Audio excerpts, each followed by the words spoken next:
Kafir memiliki arti yang berkelanjutan. Sebagaimana maknanya, kafir dahulu digunakan bangsa Arab itu dengan istilah mengubur atau menutup. Bagi para petani katanya di sana dulu, kafir itu mengubur. Biji-bijian dikufur, ditutup, dikubur. Jadi artinya yang pertama arti itu adalah arti sebab. Yang kedua adalah akibat. Kekafiran seseorang atau perbuatan seseorang yang menjadikan atau berakibat menutup tertutupnya diri dari hidayah atau dari jalan yang lurus sampai dari pertolongan Allah, inayah. Lah itu. Jadi dari perbuatan dosa yang kita lakukan, yang seseorang lakukan, menjadikan seseorang itu tertutup dari pintu hidayah.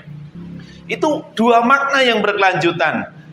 Atau dari sebab perbuatan dosa yang dia lakukan menjadikannya sia-sianya amal perbuatan. Maka kafir itu memiliki dua makna yang berkelanjutan, yaitu sebab dan akibat. Pertama, ingkar menolak untuk taat, tunduk, dan patuh pada Allah dan Rasul-Nya, atau berbuat dosa.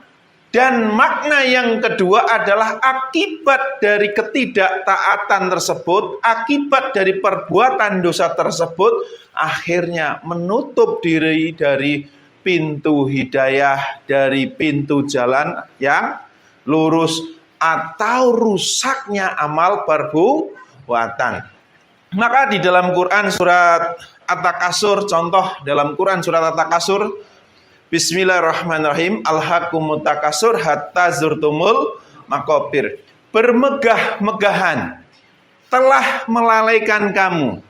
Jadi artinya seseorang ketika bermegah-megahan itu tidak mentaati Allah. Karena apa? Dilarang, agama melarang kita bermegah-megahan. Maka sunnahnya pun gak ada. Walaupun Rasulullah pernah menjadi orang kaya, sahabat-sahabat Nabi jadi orang kaya, tapi harta kekayaannya bukan dinikmati untuk bermegah-megahan di dunia, tapi untuk memperjuangkan agama. Jadi ketika seseorang bermegah-megahan, dia berarti telah lalai. Lalai dari apa? Kalau dia telah tersesat. Lalai itu hilangnya kesadaran kalau dia sudah melenceng dari jalan yang lurus. Maka alhaqumut takasur hatta zurtumul maqabir, sampai kamu masuk ke dalam kubur. Jadi seseorang kalau bermegah-megahan pasti lalai, pasti tersesat sampai masuk ke dalam kubur atau sampai mati. Jadi sebab dia tidak taat menjadikan seseorang itu lalai. Jadi ini ada dua makna kekufuran. Jadi kufur yang pertama sebabnya dia tidak mentaati Allah, yang kedua itu akibatnya dia lalai menyadari kalau dia telah tersesat. Terus dalam Quran surat Ali Imran ayat 32, Allah Subhanahu wa taala berfirman, Bismillahirrahmanirrahim, katakanlah Muhammad, taatilah Allah dan Rasul. Jika kamu berpaling, ketahuilah bahwa Allah tidak menyukai orang-orang kafir. Jadi orang kafir itu adalah orang yang tidak taat kepada Allah dan Rasul-Nya. Berlaku untuk siapapun. Muslim, semua muslim juga iya. Maka setiap perbuatan dosa yang kita lakukan adalah perbuatan kekafiran. Jadi kekafiran itu bukan hanya predikat untuk non-muslim, tetapi juga untuk kita sebagai orang muslim. Terus di ayat yang lain, Bismillahirrahmanirrahim, wahai orang-orang beriman, taatlah kepada Allah dan taatlah kepada Rasul, dan janganlah kamu merusakkan segala amalmu. Quran surat Muhammad ayat 33. Jadi ketidaktaatan seorang muslim kepada Allah dan Rasul-Nya menjadikan rusaknya suatu amal perbuatan.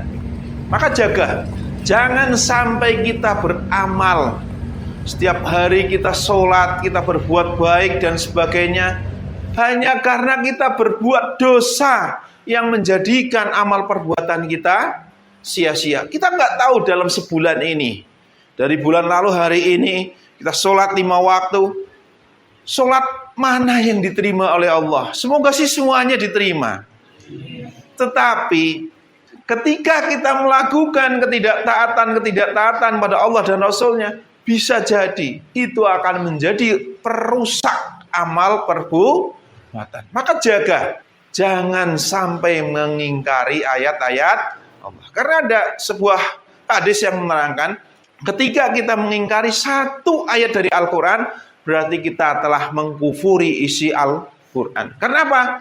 Ayat Quran itu berhubung kait antara satu ayat dengan ayat-ayat Al-Quran semuanya.